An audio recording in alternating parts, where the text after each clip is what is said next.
Welcome to the Infowars Nightly News. It is Tuesday, May 27th, 2014, and I'm Leanne McAdoo. Here's what's coming up tonight. Tonight, a new report promises to name names of NSA spying victims. Then, a multi-weapon attack is used to push gun control. And the agenda for Bilderberg 2014 is revealed. That's next on the Infowars Nightly News.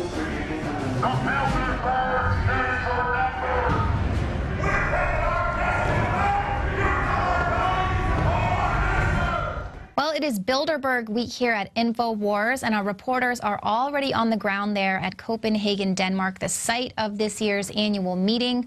We'll have reports coming in from David Knight and Paul Joseph Watson all throughout the week. Now, this year's agenda has been released, and it seems to show a little bit of desperation on the part of the globalists. Inside sources confirmed to Infowars that the elite conference will center around how to derail a global political awakening that is threatening their long-standing agenda of a one-world government. Now, Paul Joseph Watson states that because of that, the TTIP will be a central topic of this year's discussion. The passage of the Transatlantic Trade and Investment Partnership will have a huge impact on the centralization of power by creating a world company. Initially, it'll be a free trade area, which would connect the United States with Europe. Now, just as the EU started as a free trade area and was eventually transformed into a political federation controlling upwards of 50% of its member states' laws and regulations, the TTIP is designed to accomplish the same goal, only on a bigger scale. Now, of course, the crisis in Ukraine and the relationship between Russia and NATO will also be a focal point of Bilderberg 2014. The globalists now consider Putin to have ostracized Russia from the New World Order because he dared to challenge the international system, as John Kerry put it. And Bilderberg will discuss fears that Putin is intent on constructing an alternative world order based around the BRICS countries, a multipolar system that will devastate the dollar as the world reserve currency and also heavily dilute the current U.S.-EU NATO power axis.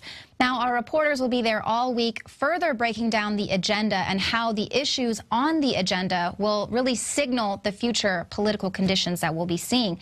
And coming up later in the show, we'll re-air our last on-camera interview with Jim Tucker. He was the investigative journalist that really pioneered the stakeout of the Bilderberg meetings and helped to expose this shadowy group before his untimely passing last year, just weeks before the Bilderberg event. And I was very sad not to have been able to meet him.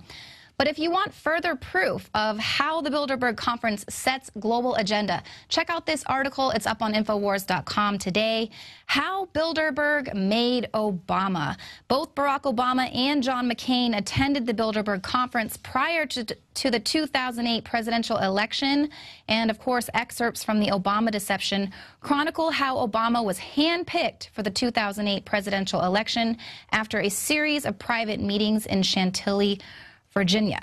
Now, another journalist who is also set out to expose the shadowy dealings of secret government groups is Glenn Greenwald. Now, in his finale piece dealing with the Edward Snowden revelations, Greenwald says he's going to reveal the names of the Americans that the NSA is spying on. Now, Greenwald told the UK's Sunday Times that Snowden's legacy would be shaped in large part by this finishing piece that is still to come. Greenwald said, "One of the big questions when it comes to domestic spying is who have been the NSA's specific targets? Are they political critics and dissidents and activists? Are they genuinely people we'd regard as terrorists? What are the metrics and calculations that go into choosing those targets? And what is done with the surveillance that is conducted? Those are the kinds of questions that I want to answer."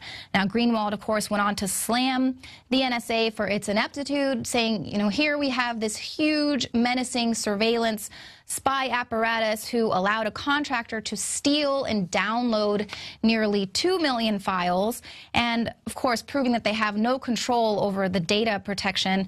And then, of course, they couldn't even catch the guy. And admittedly, they haven't even caught a single terrorist with this massive surveillance net. Now, earlier this month, we reported on an alarmist global warming report that was immediately hailed as a call to action by President Obama. It called on the Defense Department to ramp up their spending in order to counteract and combat this man-made problem of global warming. Well, it turns out that that report wasn't issued by a private advocacy group, but rather a Pentagon think tank. And the research itself was funded by a climate change group that's also one of the think tank's main customers. Now, the report came from the Military Advisory Board within CNA Corp, and they include the Center for Naval Analysis, which is a Navy finance group, and both of those get contracts from the Pentagon. Now, CNA's website claims to maintain its objectivity, but 4 CNA board members sit on the panel of advisors to the Center for Climate and Security, and other board members work in the climate change world of consulting and technology. Now, of course, climate change is a big business. The U.S. government has increased spending by more than $100 billion from 2003 to 2010. Nations around the world are having to buy all of this equipment to monitor climate change. And of course, this means huge contracts for the consulting, studies, and technologies to analyze the Earth and the environment. And of course, that means huge contracts for these groups who were involved in writing this very alarming climate report. Doesn't sound very objective.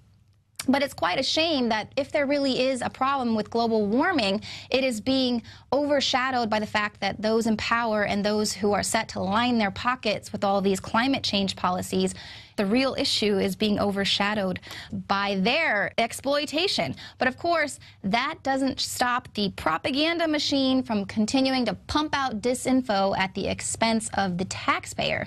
Now we have Columbia University. They're going to be spending $5.7 million taxpayer dollars creating fake climate change death voicemails. The projects are going to show several scenarios that promoters of global warming science swear will happen soon if the developed world doesn't mend its evil ways. One of the taxpayer-funded creations is going to be a series of fictitious voicemails in which people complain and gasp for breath. In one voicemail set in 2065, a man tells his mother that he's really worried about dying from either rising temperatures or a huge tsunami. And in another, a woman struggles frantically for breath because she is out of CO2 credits.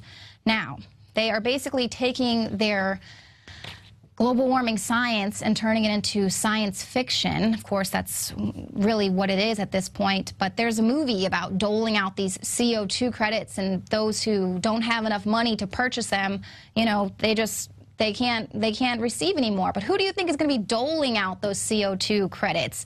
The same exact government agencies who are now pushing for climate regulations and carbon taxes.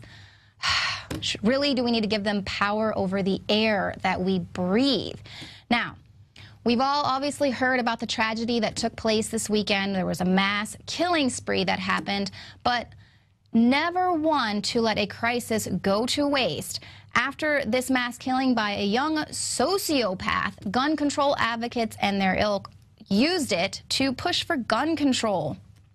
The New York Daily News launched a series titled America in Denial, and it focuses solely on the 3 shooting deaths, completely ignoring the 3 stabbings that took place or the attempted murder of others as the murderer tried to mow them down with his car. Now, the author also goes on to bemoan the lack of gun control while completely ignoring the fact that California has some of the strictest gun control laws of any state in the country. Salon.com took the opportunity to blame this mass killing on white male privilege, while completely ignoring the fact that mass killings are carried out by other races as well. For instance, Easter weekend in Chicago, 8 people were killed and 32 injured. Or, of course, we have all the mass stabbings that have been going on in train stations in China. But, of course, those facts don't fit the agenda. Now, why isn't anyone talking about the fact that this kid has been in therapy since he was 8 years old, no doubt on a concoction of whatever drug cocktail the therapist decided to put him on? No doubt he is a misogynist and a sociopath, but gun control doesn't stop sociopaths. When are people going to learn that? Now, Of course, gun control is just one thing on the globalist agenda, but there is so much more, and you're going to learn about that right after the break. We're going to re-air our last on-camera interview with Jim Tucker, and he breaks down the globalist full agenda there at the Bilderberg meeting, and that's coming up right after this.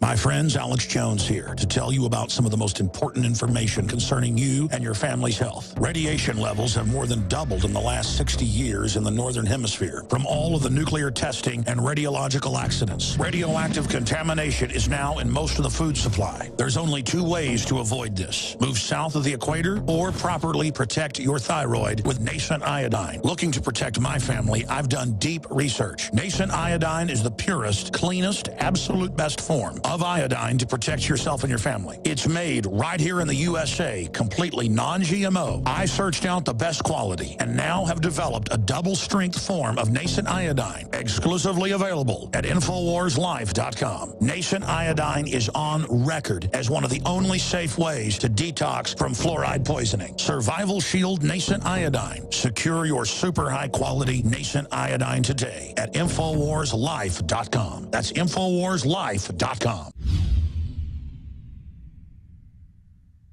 The globalist social engineers are not just targeting us with propaganda. They are manipulating our genetics. We are being targeted at every level by estrogen mimickers that lower our testosterone and other hormones and natural compounds that the body needs. After consulting top doctors, nutritionists, pharmacists, and others, we have developed what I believe is the ultimate non-GMO organic super male vitality formula sourced from powerful organic herbs and then concentrated for maximum potency. Super Male Vitality was developed to activate your body's own natural processes instead of using synthetic chemicals. Super Male Vitality by Infowars Life is so powerful that I only take half the recommended dose. For a limited time, we are offering 15% off Super Male Vitality at InfoWarsLife.com to introduce you to this powerful supplement. Visit InfoWarsLife.com today to secure your Super Male Vitality. InfoWarsLife.com.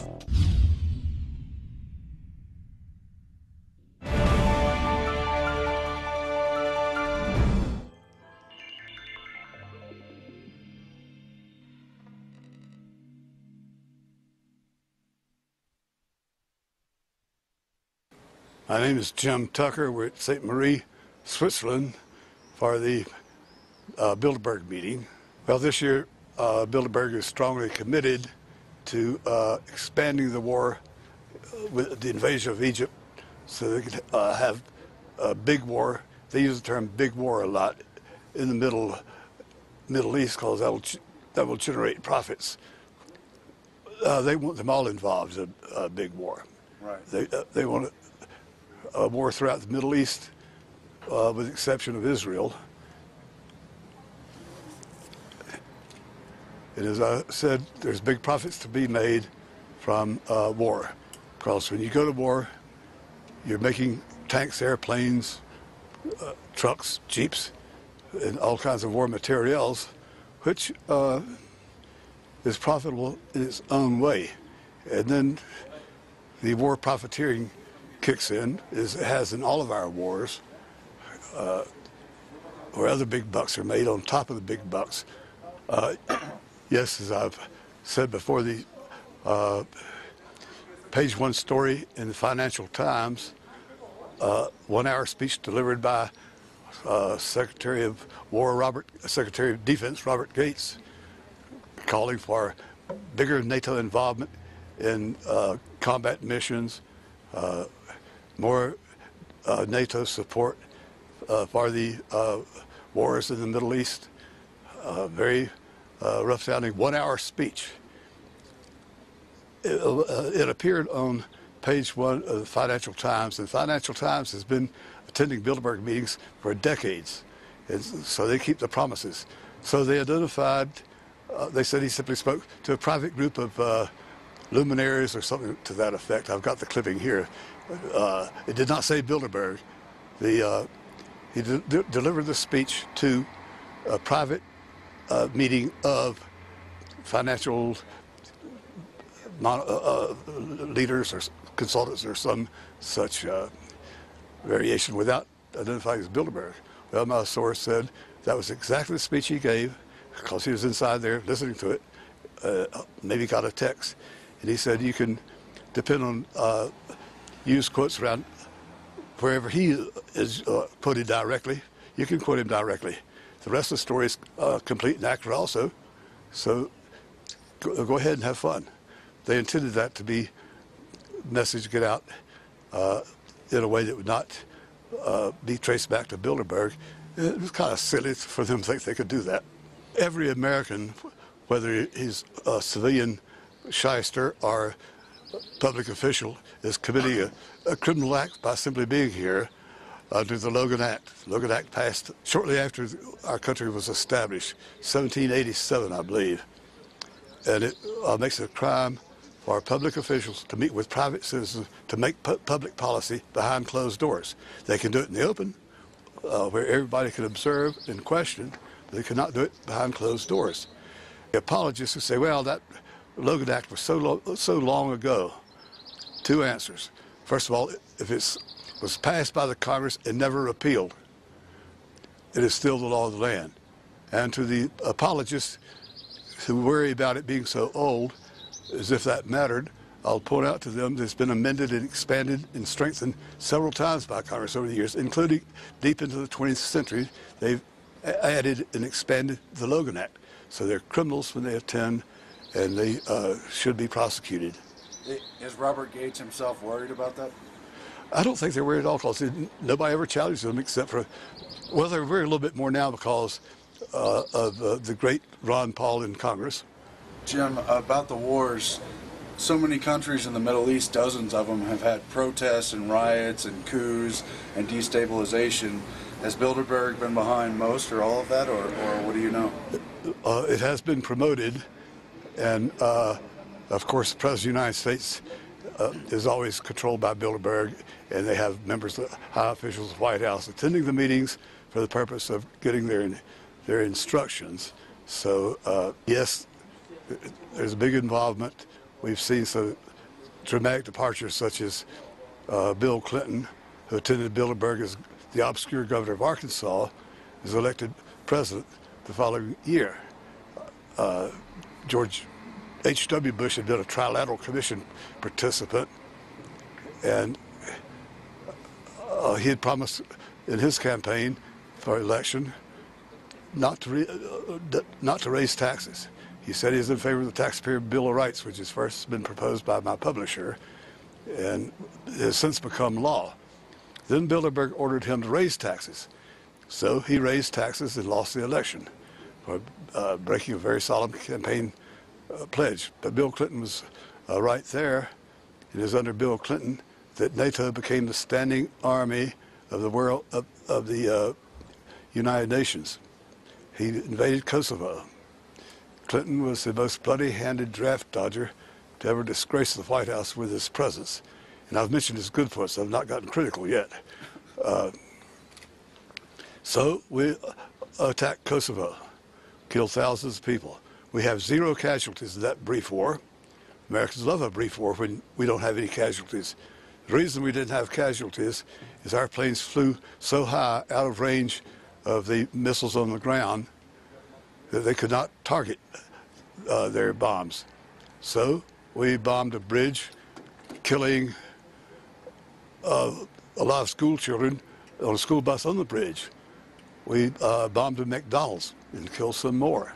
A lot of innocent, dead civilians, little children, mamas, daddies.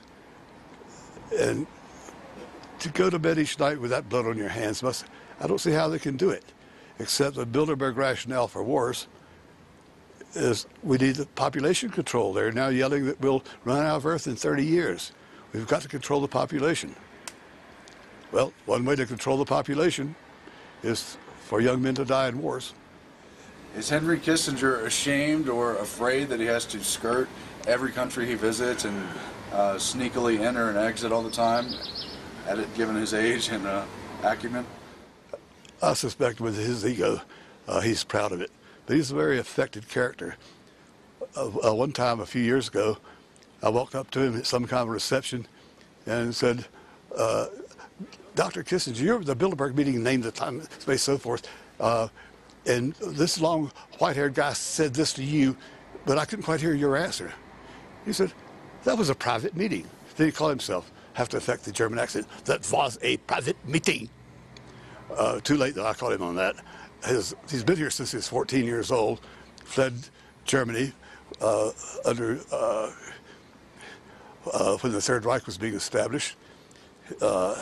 His brother, whom I've never met, but people who know him, says his brother speaks English like a native, but he affects that accent for some ego reason, and he's always been Dr. Kissinger. Well, David Rockefeller also has an economic doctorate from one of those snob schools, but he's Mr. Rockefeller. He's not Dr. Rockefeller. Jim, can you talk about how long you've been covering Bilderberg, and what do you think about all the young patriots who are now confronting them wherever they go? It's wonderful. I first started chasing them in 1975. Well, physically in about 1980. We had reporters working on it before, but I wasn't satisfied with their work, so I did it myself. I assigned myself to cover Bilderberg. Yes, it's gotten better every year because when I first started covering those kids, I'd be the only guy there. They always had a low-key story in the smallest local newspaper, preferably a weekly, in whatever town they were in, to explain that these nice guys are meeting, to let the public understand that even though this place is sealed off behind armed guards, it's only good people doing good work. When Bilderberg has a meeting, there's a big publicized economic meeting of some sort, with an easy plane ride, helicopter ride. So that's their cover story. They were in town that weekend for this big meeting of financial ministers. And then they came home. Well, before coming home, they go to Bilderberg on Friday night and leave on Monday morning. But that covers their butts as far as being out of Washington or out of Paris or whatever. I think it was at Helsinki. We had learned about the Bilderberg location quite early that year in November. Our subscribers in Europe, and there's very few of them, confidently because it costs so much to subscribe with the air mail and all the postage rates, long-distance postage rates. So there's a tendency for 10 people or 20 people to contribute to the subscription and then share the paper. And one of them wrote back, this is before the age of the internet, it was a matter of just regular mail service, a letter saying, should we alert the local media? Well, I kicked myself in the butt 15 times. I should have thought about that years ago. And the answer was yes. So it was a lot of fun. We got to the airport in Copenhagen, or I think it was, and they're getting off the airplane to jump in their long black limousines with the police escorts for an ego trip to the resort about 20 miles away, and some take the helicopter. But as they get off the plane to head for their limousines or helicopters, they're greeted by a throng of reporters, print reporters and broadcasters, lights flashing, and to see the terror in their eyes was just a lot of fun. How shocked they were to confront the media that way. And then it started making it big in the newspapers. I mean, top paper in Paris, the top papers in London had heavy and good stories raising the question, why are there these distinguished people having such a secret meeting? So in every year since then, our lasses in the circulation department would print out a list of all of our subscribers within a 200-mile radius, and they get a letter asking them to alert the local media about Bilderberg. And every year it gets bigger and better. More young people are becoming aware, older patriots too. Can you also talk about two things that happened this year at the same time? The host country challenged their right to meet in the way they do, and yesterday they filmed actual members walking outside the grounds, which you say has never happened. Can you talk about those 2 points? Yes, the walking outside the grounds, I think, for the first time ever. Always before, once they get behind the sawhorses and armed guards, they stay inside. They walk around on some grounds that are far, far away, but none where you could actually speak to them and they could hear you. I think they probably decided that we need to reassure, since we've had all this horrible publicity in big newspapers and little newspapers and big and little, small broadcasters giving such heavy attention, we better make some kind of a public relations move. So we'll walk to this place and we'll smile at them. If they ask a question, if we could give them a sweetheart answer, we'll respond graciously. If not, we will be unable to hear the question and be sorry, and maybe a little wave. So I think that was another case of them being forced to do something they would not normally do, to confront the fact that there's such increasing public awareness that a lot of them are in great political danger, or even being Bilderberg.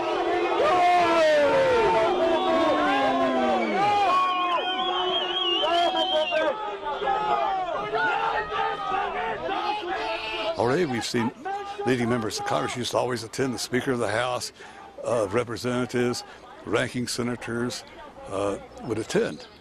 Now they don't dare, because they get mail from their own constituents. Their own voters in their own congressional district are in their home state for the senators, saying if you do business with these criminals anymore, we'll never vote for you again.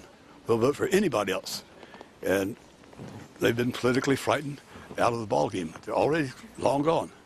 And more, I think more are feeling very hesitant, very eager to cover their butts when they come to Bilderberg, like Secretary of Defense not being on the list, when the Secretary of Defense always attends Bilderberg from the United States, along with the Secretary of Treasury, who's here, and Secretary of Commerce, other high officials of the administration. I'll tell you, I had the pleasure of talking to Kenneth Clark one time when he was in Washington. He thought he was going to hold a press conference to discuss, I forgot, some international issue. I'm there, and I asked the first question. I said, Mr. Clark, you attended the Bilderberg meeting. I had notes in front of me, named the dates, the exact location, and the exact town and country on these dates. Can you tell us what transpired? The other reporters from the New York Times, of course, never heard of Bilderberg, but they're real interested in this. Kenneth Clark's face goes blank. He fumbles around a little bit. They started answering questions. I remember him saying, yes, we should have a world government. We will have, this goes back a few years, of course, when they were real optimistic. We will have a complete European Union, a common currency. Then we will have the American Union, and your common currency will be the Mario. Then we'll have the Asian Pacific Union, and they'll have a common currency. And our grandchildren are going to laugh about the days we had all these petty little currencies. No. We have to have a world government so you have peace and all that jazz.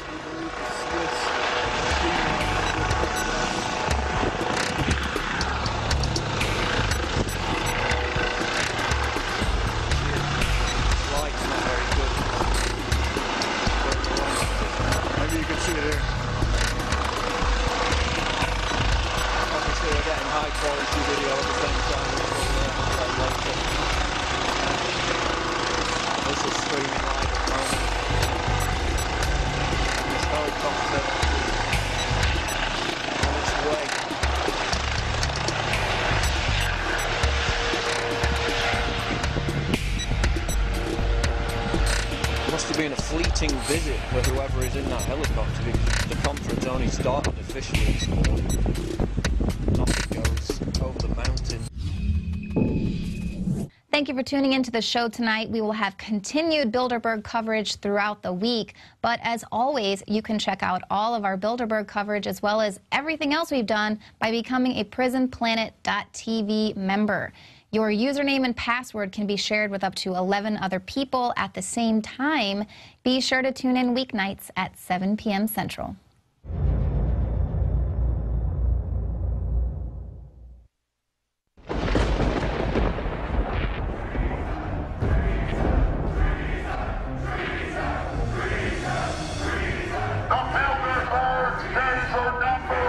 Last week, elections in the UK saw a huge defection from Conservative and Labour parties.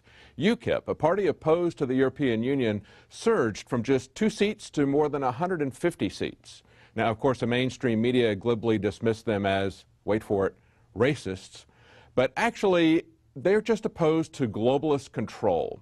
And that doesn't make them xenophobes or racists. Now, one mainstream media, The Economist, got it right. They said throughout Europe, broadly anti-EU parties are rising as an indictment of the European Union, a project that millions of voters have come to associate with hardship and failure. They said this is an issue of democracy, not of economics. Voters are not impressed when they toss out an incumbent government only to be told by the EU that its replacement must stick to the same fiscal rules and economic policies. And we've seen that happen in Greece and in Italy, where an Italian member of the European Parliament, Borghesio, pointed out Mario Monti, and he's the Goldman Sachs banker who replaced a democratically elected prime minister, and Italian Minister Letta are members of Bilderberg, and Renzi, the current prime minister, is their puppet.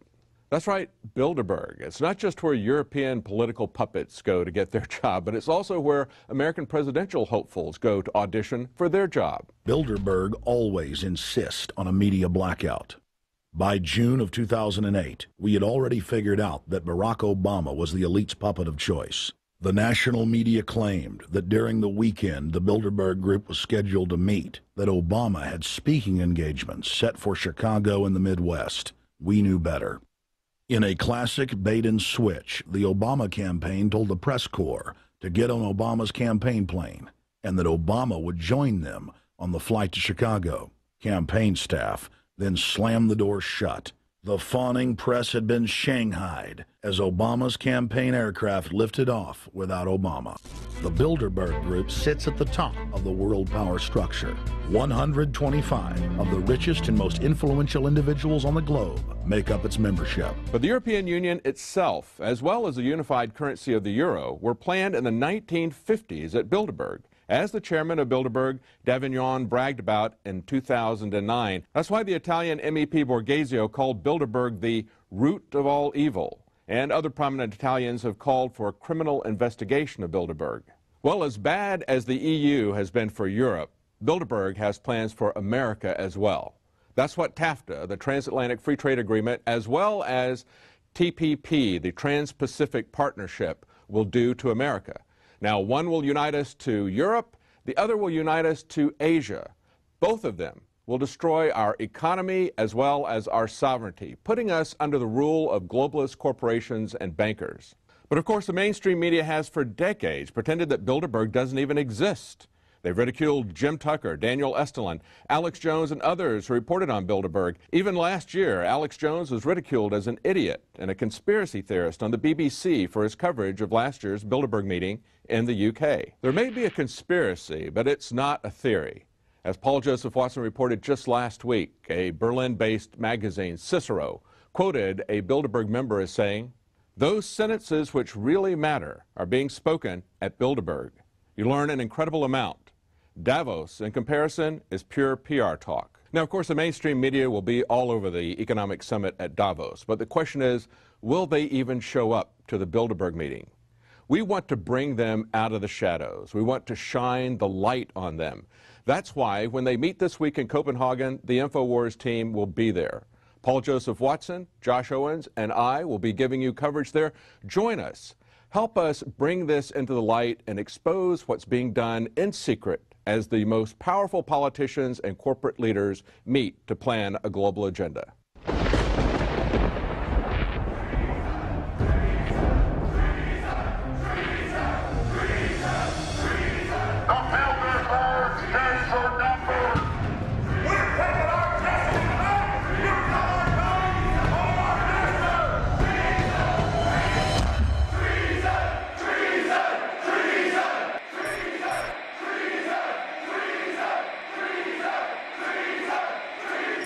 Celebrate celebrate the spirit of freedom and liberty upon which our nation was founded at InfoWarsShop.com. Molon Lave is ancient Greek for come and take it. This popular design combines both classic Greek Spartan imagery with modern M16 assault rifles. Now available in women's tees and proudly made in the USA. And now you can protect yourself from corrupt cops with the Infowars dash cam. It's your car's black box that records all that the driver sees and hears. And introducing the Block It Pocket. It renders your phone undetectable while protecting your private data and your health. Or take back your privacy and protect your personal information by getting your very own Detractor cell phone pouch. So get incredibly high-quality, freedom-based products and help fund the revolution at InfoWarsShop.com. You are watching the Infowars Nightly News, which airs 7 p.m. Central at InfoWarsNews.com. Members can share their passcodes with up to 11 other people, and your support is helping us defend liberty worldwide.